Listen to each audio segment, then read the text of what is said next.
When I said Arsenal has already wrapped up the league after the Leeds game where they defeated Leeds by 4-0. And that was even on Saturday before Manchester City and Aston Villa played their games on Sunday. And Arsenal took, I think, 7 points lead, or rather 8-point lead going into that match. But City dropped 2 points and Aston Villa dropped 3 points. For me, it was already done and dusted. And that was the weekend. I said it, mark it. That was the weekend. And I said it categorically that Arsenal will not take this league to the wire. Yes, I know a lot of pundits, a lot of fans are still doubting. They are still having it in their mind what has happened in the last 2, 3, or 4 seasons where Arsenal has finished in the what the time Arsenal bottled it in the last, precisely from January to February or March.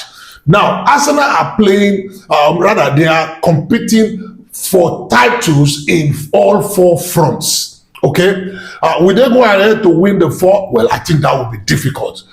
Depends on the priority Mikel Arteta and the players put in each of this tournament. But what is going on for Arsenal this time around, which many people are still not taking note of, is the squad depth. Now look at this match. Going into Saturday's match, Arsenal will be without Saka, arguably their star boy, and also without Odegaard, arguably their captain. What does this tell us? They were able to dispatch Arsenal, they were able to dispatch Leeds 4-0 without them. They were able to knock off Chelsea in the Carabao Cup without them. So is it Sunderland that they will not be able to do? Yes, they faltered against Man United, they faltered against Liverpool, they faltered against Nottingham Forest. But for me, it was wrong timing. And it was good that it happened there, because that has been the turning point for Arsenal going forward. Now, Arsenal will play Sunderland about 24 hours before Manchester City. This is where the pressure will be, because Arsenal will win that match and get extended to 9 points clear.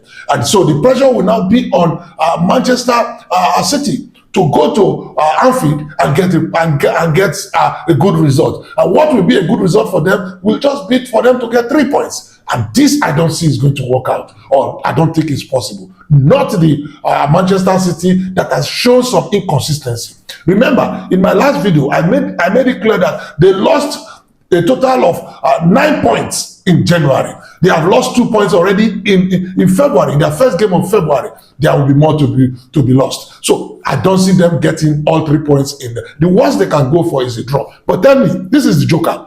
Look at this table. You will see that Liverpool are on 39 points. And so what are they fighting for? They are not fighting for the title. It's done and dusted. They are fighting for top 4. They are fighting for top 4 along with Chelsea and Man United. So are they going to lie low and allow Manchester City to get the 3 points? No, this is not going to be possible. Not even the Anfield with the fans. Anfield is one place that is very, very difficult to go. It's a place that the crowd will be on your neck throughout. And with Man City's defense that has been shaking of late, that is what fans will do. The 12th men will definitely put them under more pressure. Well, I don't care what happens in that match. All I know is that Arsenal go and do the job. And Arteta, it depends on the squad you are going to bring out. And this is where I want to point it out. Please, Arteta, like I've said before in my previous video, you have the ace to win this title this time around. And so, don't listen to pundits. Start Gyökeres. This is key. Start Gyökeres. Sunderland are physical. They have a very good defense. In fact, they have been the one that have conceded the most shots. But they are third best defense. They have considered, the third least defense, goals.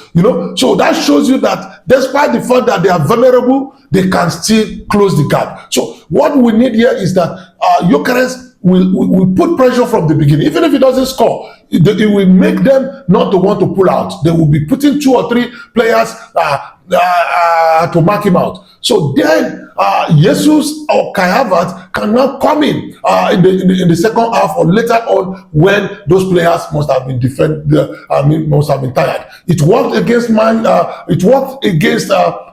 Chelsea in the Carabao Cup, and I think it's going to work. But the only difference there is that Arteta, tell your boys, don't go by starting to play safe. You are at home, everything is in your hands, you have to open fire. Force Sunderland to sit back, for them to use their low block. And what is going to happen? Corner kick or own goals. And if that happens, you are sure there is goals. Against Chelsea, we only won two corner kicks. Chelsea even had 5 corner kicks.